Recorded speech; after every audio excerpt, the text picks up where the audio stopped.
Hi everyone, we are from Tutorial for Group 4. Today, we would like to discuss Chapter 12, Understanding Leadership. Let me first introduce you our group members. I'm Kok Tan Long, and we have Tan Wei Lun, Joshua Lim Zhang An, Yong Ka Kin, and Tang Wei Kuo. Now, let's start discussing the first question. Question 12-1. Define leader and leadership and discuss why managers should be leaders. Leader is an individual who can influence others and who has managerial authority. In other words, leader is someone who guides and motivates others towards a common goal. On the other hand, leadership is a process of leading a group of people and influences them to achieve their goals. It involves setting a clear vision, making decisions, and motivating people to work together effectively. Effective leadership requires qualities such as communication, empathy, integrity, and the ability to adapt to challenges. Management focuses on overseeing tasks and ensuring efficiency, while leadership takes it a step further by guiding, motivating, and inspiring teams towards success. So here's why managers should be leaders. First of all, leadership skills is fundamental to leaders in decision making. A good manager must be able to make informed decisions, while a great leader involves their team in the process. They build trust within the team and motivates them to contribute their best efforts. Next, let's talk about inspiration and vision. A manager can assign tasks, but a leader inspires the team to work towards a shared goal. They create an atmosphere where everyone feels valued and empowered. Finally, leaders play a critical role in adapting to change and driving innovation. The world is constantly evolving, and so are the challenges. A good leader embraces these changes and encourages new ideas to tackle challenges. In conclusion, effective leadership in decision making, team inspiration, and embracing change transform managers into leaders who not only guide their teams but also uplift them to achieve greatness. Continue with question 12-2. Based on the behavioral theory of leadership, how does the behavior of one leader differ from another? Just like everyone have a different personalities that can be categorized using MBTI or the ISC, different leaders also possess a different leadership style that can be broken down into different groups. For example, democratic leadership will involve subordinates and delegate authority. These leaders are often focused on collaboration, encourage creativity, and high in flexibility because they understand that new ideas can lead to growth and innovations. On the other hand, autocratic leadership have a centralized decision-making method and limits participation. In this way, autocratic leaders can make quick decisions which can be beneficial in time-sensitive situations. There's also a group of leaders that practices laissez-faire leadership style that have an attitude of trust and reliance on their employees. They don't give too much instruction or guidance, but let their employees use their resources and experience to complete their work instead. Apart from that, we can also classify different leaders according to their consideration of followers' ideas and feelings, and also how they initiate structure. Considerate leader is someone who is concerned for the well-being of their group members and who develops personal relationships with them. While leaders who are high on initiating structure play a more active role in directing group activities, prioritize planning, scheduling, and trying out new ideas. In most cases, having a boss or manager that is high in both values will lead to high subordinates performance and satisfactions. Now, we look at Michigan leadership studies that divide leaders into two groups, employee-oriented and production-oriented. Employee-oriented leaders prioritize their employees' needs, development, and well-being. while production-oriented leaders focuses on technical and task aspect of the job. Lastly, the Blake-Mouton managerial grade shows two types of leaders. One is more concerned for people and another one is more concerned for production. In fact, this is similar to the Michigan's leadership studies that we saw just now. One is concerned about employees' growth, while the other focuses on task accomplishment. Hello everyone, I'm Tamirun. So now we discuss question 3. Leaders are born, not made. Do you agree with this statement? Why or why not? No, I disagree that leaders are born, not made. In my opinion, leaders are created, not born. The first reason is leadership is informed by life and work experience, whether in business, sport, or politics.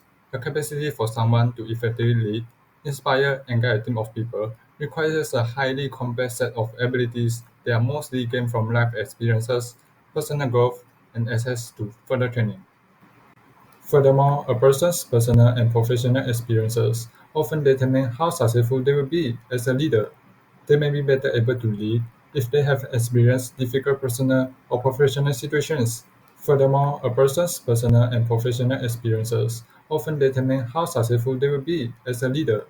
They may be better able to lead if they have experienced difficult personal or professional situations. Moreover, good leaders will gain knowledge from every experience, regardless of how unimportant it may seem. Many people reflect on their first job or team management experience, or they are practicing effective leadership.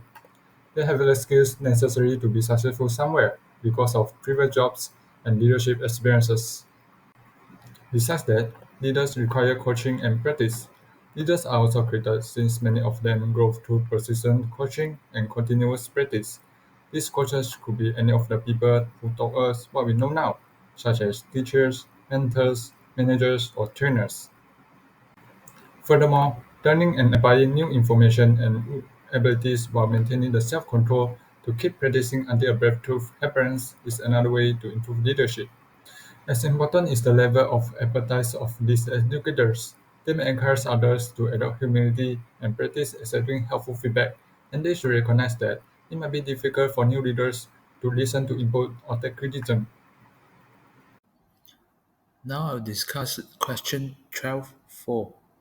A leader's effectiveness depends on the follower's ability. Which theory claims this and why? The situational leadership theory, or SLT, best claims the statement. When discussing or studying the topic leadership, the two parties that come to focus of this study are the leaders and followers. The ultimate objective or aim of all leaders is to optimize his or her group of effectiveness in order to achieve the organization's goals through leadership. A leader's effectiveness is only one of the factors influencing the group's effectiveness. And we can say that an effective group would mean that its leaders are effective, but an effective leader doesn't always guarantee that the group he or she is leading is effective too. So no matter how competent or successful a leader is, his effectiveness still depends on whether the followers accept, trust, and cooperate with their leader. And in the end of the day, the group's performance is still directly influenced and affected by the followers themselves, their behavior, ability, and willingness to act in alignment of the leader's vision. One of the key principles of the situational leadership theory is the relationship between the leadership styles and the followers' readiness.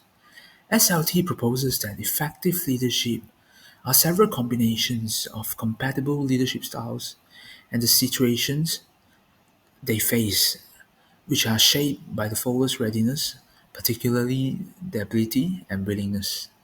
For instance, directive leader helps low ability followers to build skills.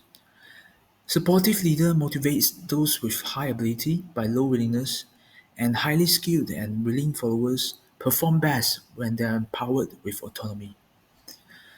So, in order for a leader to be effective, they must have flexible leadership styles and be able to adapt to different situations that confront them.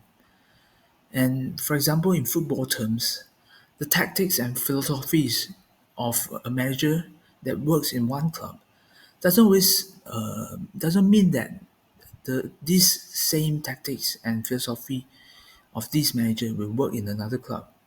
So in order to be effective and have a effective leadership, the manager must have flexible tactics and leadership styles in order to succeed in different clubs.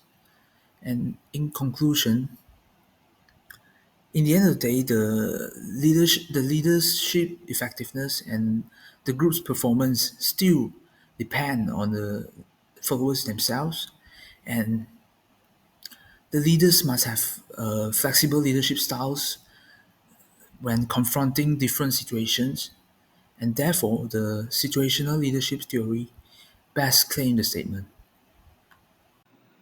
Now let us move on to question 12-13. What does the case say about Battler's style of leadership?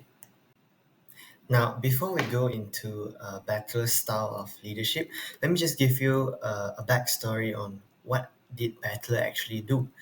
And so, allegations were made that countries declared as hosts of the World Cup had colluded to trade votes, which Battler confirmed in 2011, promising an internal investigation. So Battler and FIFA tried to answer their critics by employing an American attorney to investigate corruption at FIFA. Now, this all sounds good as he's doing the right thing. He's employing an attorney to investigate and doing the right thing. But after producing a report, FIFA's own ethics committee refused to publish the complete document, preferring instead a much shorter summary, casting more doubt on FIFA, ultimately lying to the public. And so, what does this say about Battler? Well, he did not practice openness and he did not tell the truth. And in the end, he did not keep his promise, ultimately causing him to be very untrustworthy. And not only that, he himself had taken in bribes before this, causing him to be banned from any football related activities for 8 years. And so I think there's not much you could say about his style of leadership, but we could all say that he was a very controversial leader, and he wasn't a good one at that. Now, before we delve into the discussions and the questions of this case study, let me briefly tell you the situation and the case. So, FIFA, a governing body of the lucrative sport, football, manages the bidding process for hosting the World Cup. Many allegations of collusion to trade votes surfaced during the selection of 2018 and 2022 FIFA World Cup hosts. In 2011, these allegations were confirmed by the then FIFA president Sepp Blatter, who promised an internal investigation. Later in July 2012, to address these corruption concerns, FIFA hired attorney Michael J. Garcia to lead an independent investigation. However, in September 2014, FIFA's release of a shorter summary of Garcia's 350-page report fueled further doubts over FIFA. And the US federal authorities raided FIFA's 2015 annual meeting, detaining 14 individuals, including 7 FIFA officials, on corruption charges. This was believed to be the culmination of the investigation. And despite the re-election as FIFA president, Blatter announced resignation shortly afterward. Later in the same year, Swiss prosecutors accused Blatter of financial irregularities, including disloyal payment to Michel Platini, his possible successor. In the period from December 2015 to 2016, both Blatter and Platini were banned from football-related activities, and Gianni Infantino was elected as FIFA's new president in 2016. This is followed by the passing of reforms regarding the organization's accountability and transparency, wishing to repair its reputation and rebuild trust. Now, let's talk about case study 1, question 12-11. What does the number of senior FIFA executives being investigated say about the culture at FIFA? So, let's start with lack of accountability. The investigations into FIFA's senior executive highlight a profound lack of accountability. High-ranking officials were able to engage in corrupt practices without fear of repercussions, pointing to weak of oversight and weak governance system at FIFA. This culture of impunity creates an environment where unethical behavior flourishes unchecked, undermining the integrity of the organization. Another worth mentioning culture at FIFA is normalization of corruption. The repeated investigation into senior officials suggests that unethical practices may have become normalized in FIFA's daily operations over time. Such culture became embedded in the system and often viewed as standard operating procedures rather than misconduct. This cultural normalization not only perpetuates corruption but also makes it harder to conduct structural reforms within FIFA. Moving to the next one, resistance to transparency. FIFA reluctance to publish full investigation report led to the resignation of Garcia, who claimed his findings was misrepresented, signaled a secrecy and lack of transparency. This demonstrates how FIFA was unwilling to confront uncomfortable truth. By withholding this report, FIFA may have been driven by a desire to protect its reputation, further reinforcing perceptions of a culture that prioritizes self-preservation over ethical responsibility. Question 12-12 of the 8 suggestions for building trust, which do you think should have been the focus for FIFA? Think about Michael J. Garcia's report. Before I start the question, I'd like to introduce the 8 suggestions for building trust. We have practice openness, be fair, speak your feelings, tell the truth, be consistent, fulfill your promises, maintain confidence, and also demonstrate confidence. Now back to the question of the 8 suggestions for building trust. I believe that FIFA should focus on practice openness and just tell the truth. As we all heard just now from the summary, Garcia had compiled a 350-page report after investigating corruption at FIFA for more than 2 years, but FIFA's own ethics committee refused to publish the complete document and posted a much shorter summary that leads to Garcia's resignation after he claimed that the facts had been mispresented. This was a wrong step from FIFA because trust and confidence come from being open, but FIFA chose to hide it. Aside from that, credibility depends on being honest. When Garcia claimed that his report had been mispresented in FIFA's official summary, it is obvious that people no longer trust the organization. In my opinion, Garcia's report was a missed opportunity. It represented a detailed account of the issues plaguing FIFA. Instead of leveraging this document to implement reforms, FIFA's mismanagement of its release further damaged the organization's integrity. Now, in conclusion, practices of openness and truth-telling should have been FIFA's primary focus to rebuild trust. By embracing transparency and honesty, FIFA can move past its scandals and re-establish itself as a credible steward of world football. Okay, now let's move on to question 12-5. Do you think that most managers in real life use a contingency approach to increase their leadership effectiveness? Discuss. Well, the simple answer is yes. A contingency approach is designed specifically to help leaders select the best approach in making decisions. And as we all know, there is no one-size-fits-all approach to leadership, and the optimal course of action depends on the situation. Let me bring you through the 4 contingency models that are used by world-renowned leaders today. First of which is the Fiedler model.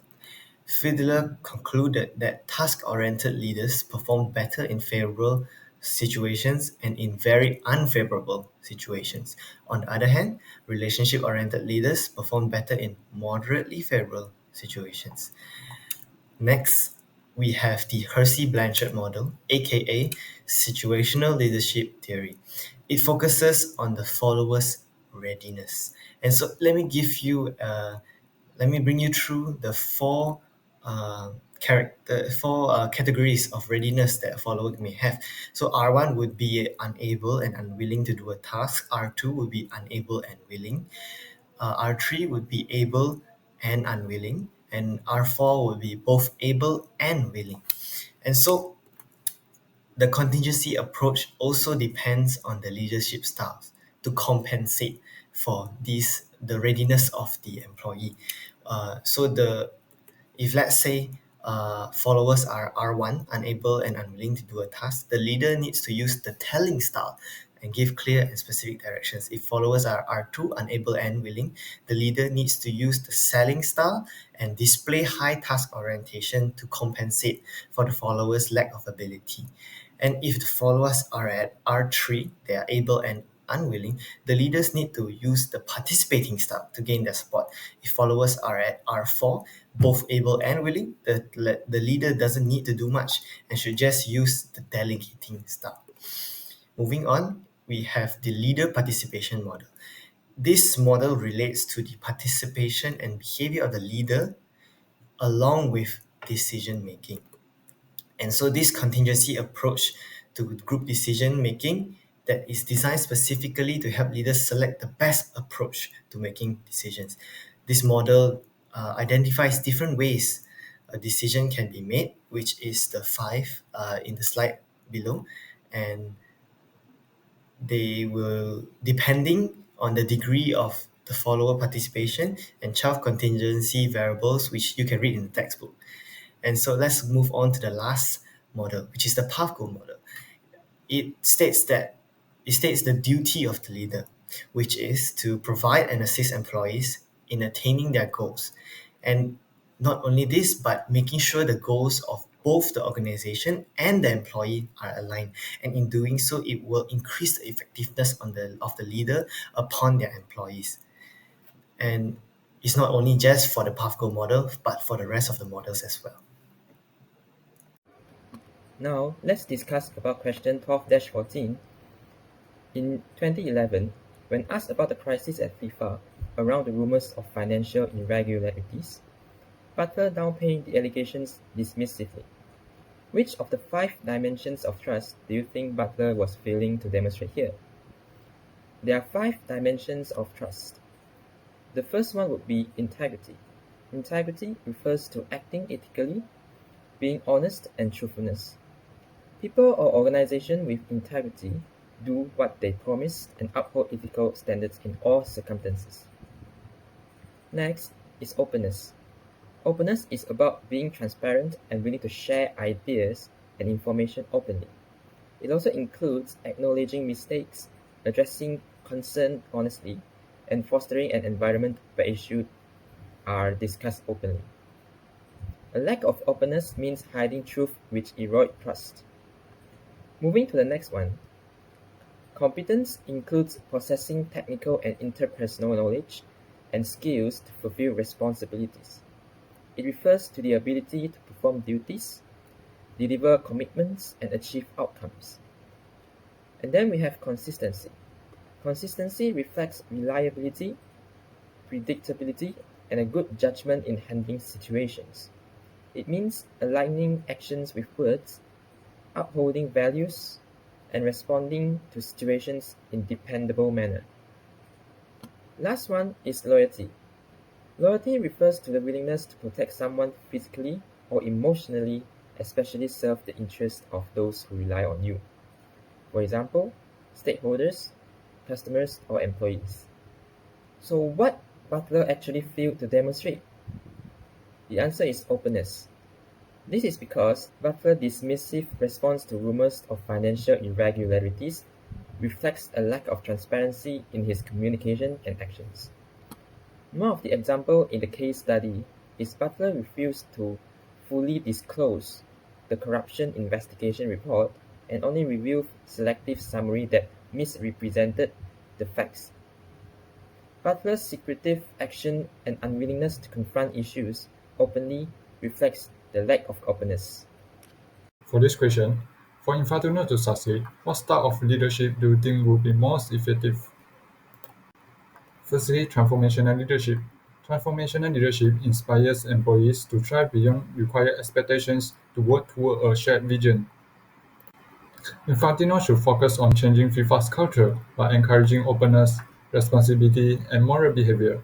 By developing a vision that is consistent with principles and inspiring stakeholders to make significant contributions, transformational leadership inspires others.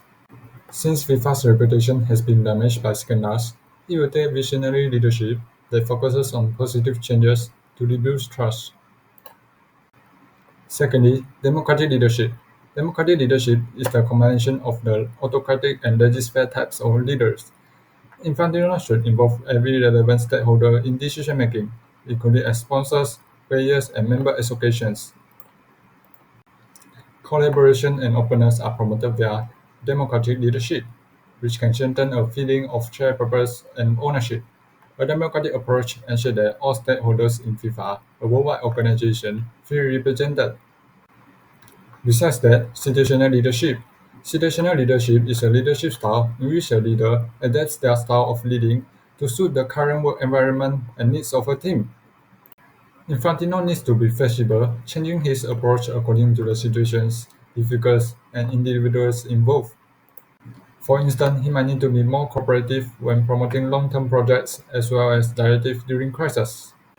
This is because FIFA works in a dynamic international setting that requires adaptability and reaction to a range of changes. Last but not least, authentic leadership. Authentic leadership is leaders practice transparent behavior to build relationships, accomplish company goals, and inspire their teams. He should demonstrate integrity by performing actions and making decisions in a truthful, moral, and open manner. By acting with integrity and consistently, authentic leaders build their credibility. This is because, after years of questionable actions under pressure, FIFA needs a leader who can rebuild the organization's reputation. Alright, before we start the second case study, here's my 10-point summary of the article. From 1986 until 2013, Alex Ferguson led Manchester United Football Club to great success, winning 38 trophies and becoming well known throughout the world for its successful management style.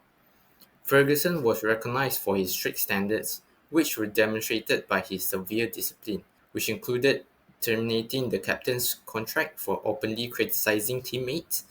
His well-known hairdryer treatment was an illustration for his tough, direct approach.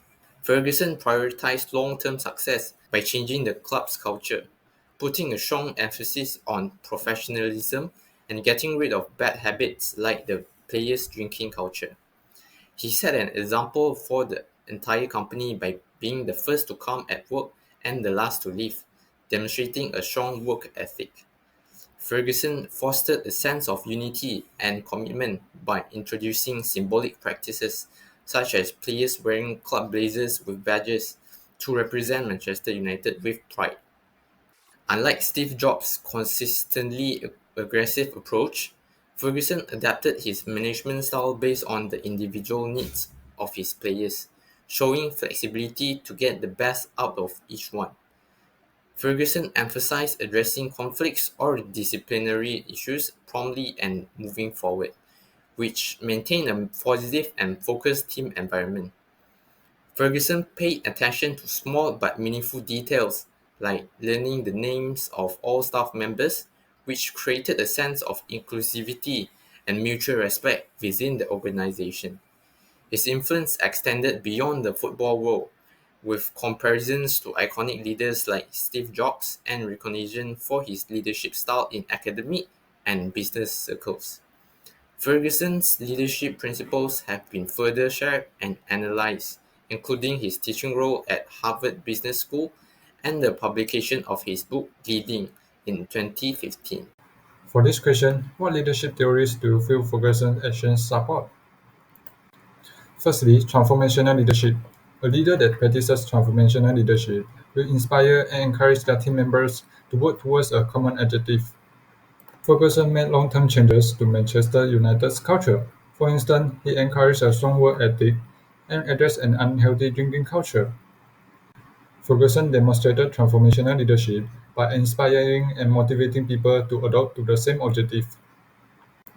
Secondly, situational leadership. Situational leadership is the leader adapting a leadership style to each unique situation or task to meet the needs of the team or team members. He modifies his strategy based on the individual and the situation at hand. Some players respond well to a softer approach, while others require harsh hair dryer treatment. This is comparable to situational leadership, which involve leaders modifying their approach to suit the demands of their groups. Last but not least, transitional leadership. To inspire workers, transitional leadership employs a rewards and punishment structure. At the beginning of a project, specific objectives are set, and everyone is aware of the rewards for achieving them, as well as the implications for failing to do it. His approach also included a lot of discipline and transitional leadership. For instance, Ferguson moved quickly to end the captain's contract when he openly insulted teammates. To keep everything in order, transitional leaders frequently emphasize rewards, regulation, and discipline. Now, let's continue with question 12-17. What leadership trait do you see being demonstrated in the case? There are 4 leadership traits that demonstrate in this case. So the first would be the ability to inspire. Leaders need to create a clear long-term vision and plan to achieve it by inspiring and guiding his team. As you can see in the case, Alex Ferguson had a clear long-term vision for Manchester United. He set high expectations for his players and instilled work ethic. For example, he tackled the club's drinking culture and encouraged his players to be the first in and last to leave. The next leadership trait is honesty and integrity. Honesty and integrity are key traits of great leaders. They achieve by being truthful and consistently aligning their actions with their words. Under Alex Ferguson's leadership, he terminated a captain's contract as he criticized his team openly in an interview. This had formed a trust within the team. Another essential trait of effective leadership is the desire to lead. Leaders need to possess a strong drive to guide and influence others. They take ownership of their decisions and demonstrate the willingness to shoulder responsibilities. For instance, Alex Ferguson made tough decisions to address players' discipline issues and reshape the club's culture. Finally, we come to emotional intelligence. This is the ability to understand and manage one's emotions.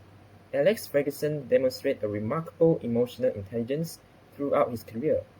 He knew how to manage personalities and adapt his leadership style accordingly. He learned every player's and support staff name and players' personalities to build a strong relationship with his players. To sum up, Alex Ferguson's leadership success can be attributed to several key traits, including the ability to inspire, honesty and integrity, desire to lead, and emotional intelligence. His ability to adapt and create positive environment within the team, making him a long success in his role. That's all from me. Thank you. Moving on to question 12-18. To what degree has emotional intelligence played a part in Alex Ferguson's success? Now, if you look on the left, the person in the picture is actually Sir Alex Ferguson himself, if you haven't noticed in the previous slides. So now moving on, I think that emotional intelligence actually played a crucial part in Sir Alex Ferguson's success. And let me tell you how he employed his emotional intelligence into his everyday managing style.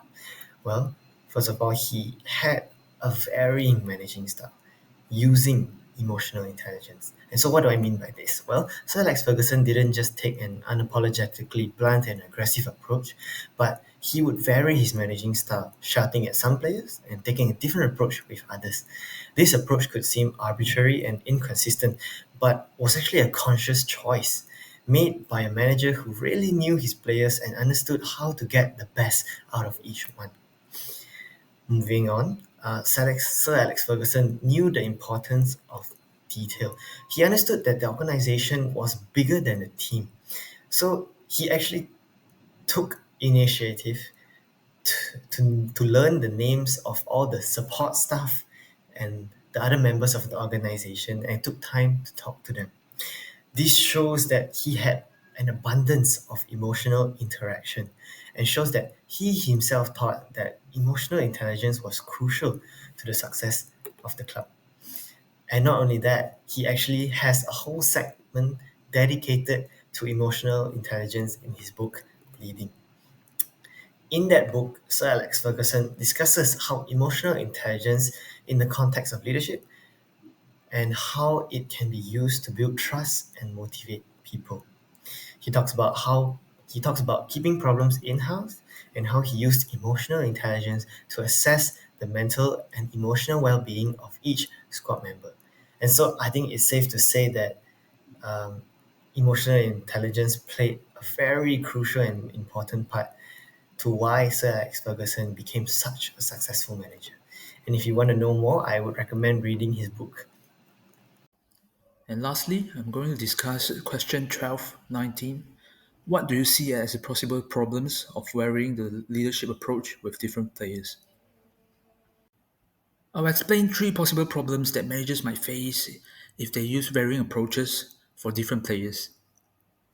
Firstly, the managers might face increased complexity and demand. Adapting varying approaches for different players require very deep understanding of the squad, particularly their individual personalities. This makes it highly demanding for manager and his staff. A manager regularly has to manage multiple tasks at the same time, such as managing individual growth, addressing training needs, and adjusting tactics for not only weekly but sometimes bi-weekly matches. Especially in a big club with a large squad of 20 to 30 players, using varying approaches for different players with different personalities can certainly add to the job's complexity of the manager. To balance the need to keep his players satisfied and motivated while meeting his other responsibilities and achieving his targets can certainly pile pressure on him and drain his energy. And moreover, perception of favoritism and emotional balance is another possible problem that managers might face if they uses varying approaches for different players. When players see other teammates receiving privileges such as more motivation, empowerment, and freedom, while they receiving harsher treatment, such as being shouted at in this case, feelings of emotional imbalance and being unfairly treated could emerge. If they do not understand the manager's intentions, resentment may build in their hearts. And they may also view these varying approaches of the manager as favoritism towards a certain players, towards certain players, rather than effective leadership. Over time, they may feel frustrated, gutted, and demotivated to keep playing for the club and the manager. This would lead to a decline in their individual performance and can subsequently destabilize the squad harmony and affect the overall team performance. Furthermore, the managers might also face power imbalance and dressing room tensions.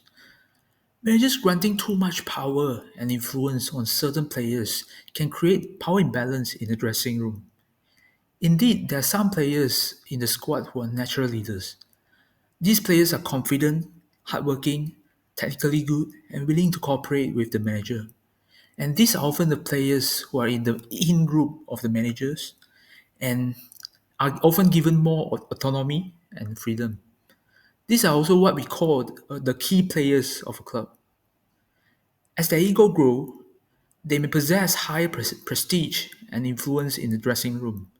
However, if conflicts arise, its effects could ripple through the whole squad, and if these conflicts are not resolved well, it could lead to further repercussions such as damaged relationships and tensions in the dressing room. Worst come worst, The manager may lose the dressing room, and this will affect the team's unity and performance. One of the real-life examples is the sacking of former PSG or Paris Saint-Germain manager Thomas Tuchel. The sacking of Thomas Tuchel was partly due to a breakdown in his relationship with his star players in the team, such as Neymar and Kylian Mbappe. Tensions rose in the dressing room, and it appeared that he had lost the control of the whole dressing room. And these are the few possible problems that managers will face if they use varying approaches for different players. And that's all of our presentation. I would like to thank you for sacrificing your time and paying your attention to our presentation. Thank you. And until next time, bye bye.